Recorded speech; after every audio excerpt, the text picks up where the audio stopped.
Bonsoir, Mesdames, Messieurs. Ottawa a dévoilé aujourd'hui son régime d'assurance dentaire qui entrera en vigueur progressivement en 2024. Le programme sera destiné aux Canadiens à faible et moyen revenu sans assurance privée. Les aînés de 87 ans et plus peuvent désormais s'inscrire et les premiers soins couverts seront donnés dès le mois de mai.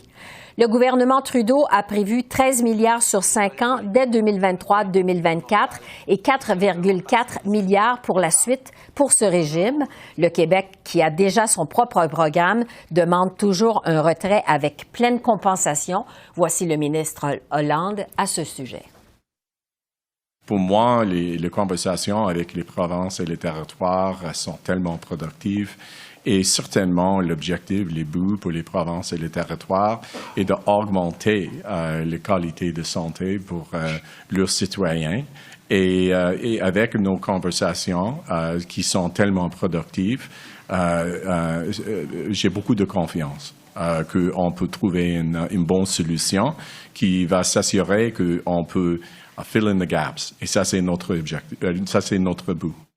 Et je discute de cette annonce avec le ministre de la Santé, Mark Holland. Bonjour, Monsieur le ministre. Bonjour, c'est un plaisir d'être ici. Merci d'être avec nous. Vous annoncez donc un régime d'assurance dentaire. C'est un programme de 13 milliards de dollars sur 5 ans. Est-ce que vous avez estimé la demande? Est-ce que le Canada a les ressources nécessaires? Oui, premièrement, c'est vraiment une grande bande en avant pour le Canada. Et je pense que c'est vraiment les bonnes nouvelles. Aujourd'hui, il y a près de 9 millions de personnes qui n'avaient pas l'accès de soins dentaires qui est nécessaire pour leur santé. Et certainement, la demande est absolument énorme. Et il n'y a pas de problème juste avec l'accès de services dans le sens d'avoir une carte, mais aussi pour les personnes qui habitent dans la campagne ou qui avaient une disabilité ou qui sont une personne handicapée, c'est vraiment un problème. Alors, on a l'argent pas juste pour les programmes de soins de santé, mais aussi d'améliorer l'accès pour les soins dentaires aussi. Le Québec. Oui, allez-y. Oui. Le Québec a déjà son programme de soins dentaires pour les enfants de moins de 10 ans, notamment. Comment votre régime va être déployé en pratique dans les différentes provinces? Oui, c'est une bonne question. L'idée n'est pas de remplacer des autres systèmes de soins de santé.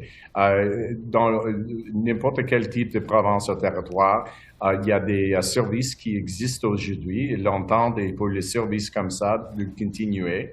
Notre système est vraiment pour les personnes qui n'avaient pas l'accès aujourd'hui pour les soins dentaires. Et ça, c'est notre but, de s'assurer que chaque personne partout au pays avait des accès pour les soins dentaires qui est nécessaire pour leur santé généralement, parce que c'est vraiment une question de leur bonne santé. Ouais. Québec s'est dit surpris aujourd'hui par votre annonce. Ça survient alors que vous vous êtes pas encore entendu au préalable avec le gouvernement de François Legault. Est-ce que votre gouvernement est en train d'empiéter dans les champs de compétences du Québec, comme le dit d'ailleurs le ministre Jean-François Roberge? Pour moi, c'est pas une question de juridiction, pas du tout. C'est vraiment une question de s'assurer que chaque personne partout au pays, même si pour les Québécois et les Québécoises, a l'accès pour les soins dentaires qui est nécessaire pour leur santé. Et je suis certain qu'on peut travailler ensemble de trouver des solutions qui respectent les juridictions. J'avais beaucoup d'occasions de parler avec le ministre Dubé et il est tellement raisonnable. Et je suis certain qu'ils veulent une solution aussi. Et alors, on va travailler ensemble pour trouver ça. Oui.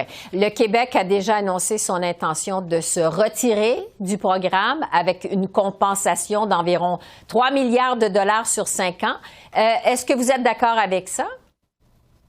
Oui, pour moi, encore, notre but est de s'assurer que toutes les personnes partout au pays, même si au Québec, reçoivent les services. Alors, on va parler avec les provinces de Québec et je vais continuer de parler avec le ministre Dubé et on peut trouver une solution, ça c'est certain. Et le message aujourd'hui pour toutes les personnes partout au pays que le service dentaire est disponible. Pas immédiatement maintenant, mais dans le prochain période de temps. Ça va être le cas. Oui, mais la compensation de 3 milliards sur 5 ans que demande Québec, est-ce que vous êtes d'accord avec ça? Oui, mais aujourd'hui, c'est vraiment une occasion d'expliquer les services et que le service va être disponible pour tout le monde. Et il y a des détails avec les provinces et les territoires qui on va continuer de parler exactement les façons que le système va fonctionner. Mais pour les personnes, le besoin, ça c'est la vraie question et c'est aujourd'hui, on peut dire clairement que le soin de dentaire va être disponible pour tout le monde. Ouais. Et le service va être disponible pas maintenant, ça va prendre le temps pour créer le système. Dans le mois de mai, la première personne, particulièrement les années, qui va obtenir le service. Alors, on a le temps de continuer nos conversations avec les provinces de Québec et avec les autres provinces et territoires. Et est-ce qu'Ottawa pourrait imposer des conditions pour transférer sa compensation, son argent au Québec? C'est pour nous, il va y avoir beaucoup de discussions et il va y avoir beaucoup d'occasions de parler sur ça. J'ai pas vraiment des détails aujourd'hui parce que la conversation va continuer. Mais comme j'ai expliqué, c'est vraiment clair que le service va être disponible. Exactement la façon d'offrir le service. Ça, c'est le travail de le ministre de Québec, le ministre Dubé et moi. Ce régime d'assurance dentaire, on le sait, c'est une condition de votre entente avec les néo-démocrates. Est-ce qu'on peut s'attendre à la prochaine étape à une assurance médicaments sous peu? Aujourd'hui, c'est un exemple quand une partie de l'opposition approche les défis partout au monde avec les solutions et des idées. C'est tellement constructif et positif et j'apprécie ça beaucoup parce que c'est facile de critiquer. Mais certainement, avec ça, c'était possible de créer un système de soins dentaires pour le pays. Et la prochaine question est une question un système pour les médicaments. Et notre conversation avec l'NPD, mon conversation spécifiquement avec les critiques pour l'NPD dans le domaine de santé, sont tellement productives et je pense qu'il y a une possibilité là de continuer de travailler ensemble et de chercher pour les solutions. Et je suis pas prêt d'expliquer exactement qu'est-ce que c'est les solutions, qu'est-ce que c'est les solutions maintenant, mais on va continuer de travailler sur ça. Je termine avec vous sur les transferts en santé parce qu'on le sait, c'est pas encore réglé avec le Québec, ça non plus. Est-ce qu'il y a des progrès vers la signature d'une entente avec le Québec sur les transferts en santé? Oui, absolument. Au début, je peux dire que l'annonce en Colombie-Britannique était fantastique. Et c'est clair quand les provinces de Québec, les provinces de Colombie-Britannique, et le Canada travaillaient ensemble, que c'est possible d'améliorer notre système de santé. Et je pense que ça, c'est l'attente pour toutes les personnes qui habitent partout au pays. Et j'avais beaucoup de conversations avec le ministre Dubé. Et c'est clair que une solution est possible. Alors, on doit continuer de travailler et je vais continuer d'annoncer des autres attentes avec des autres provinces et territoires.